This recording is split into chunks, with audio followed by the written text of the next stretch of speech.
রাস্তা যদি এত জ্যাম থাকে কার বেরোতে ভালো লাগে? নমস্কার পাবলিক, আমি রাজ। আশা করি তোমরা সবাই ভালো আছো, কিন্তু আমি ভালো নেই। ভালো থাকা না থাকাটা আমার কাছে এখন একই ব্যাপার হয়ে গেছে। চলো ভিডিও শুরু করা যাক। যে সমস্ত সকালবেলা কাজ থাকে সেসব গুছিয়ে রেখে দিয়ে আমি বেরোলাম বাজারের উদ্দেশ্যে। আর বাজারে বেরিয়ে এরকম ন্যাশনাল 16-এতে এতটা পরিমাণে জ্যাম আছে। আর আজকে এই জ্যাম হওয়ার কারণ হচ্ছে আমাদের এখানে ফ্রাইডেতে অঙ্কুরহাটিতে একটা হাট বসে, তো সেই কারণে ন্যাশনাল 16 প্রত্যেক ফ্রাইডে জ্যাম থাকে। তো এরকম জ্যাম দেখেই সবার একটা স্বাভাবিক যে আমি কেন বাইরে বেরালাম। এত জ্যাম দেখে আমার মনে একটা প্রশ্ন হলো যে আজকে এত রাস্তাঘাট ভিড় আছে, যে কাজটা দিয়ে করতে যাচ্ছি সেটা আজকে আর করবো না, থাক কালকে গিয়ে করব। মানে আমরা এত পিছিয়ে থাকার কারণ হচ্ছে এই কালকেরই জন্য।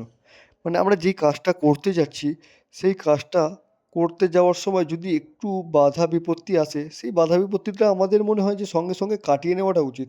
কারণ সেটা না কাটিয়ে আমাদের যদি মনে হয় যে কালকে গিয়ে করব বা পরশু দিনকে গিয়ে করব, পরশু দিনকেও তো একটা কাজ থাকতে পারে, তো সেই কাজটা তাহলে আবার দু একদিন লেট হবে, আবার তারপরের দিন কী হবে।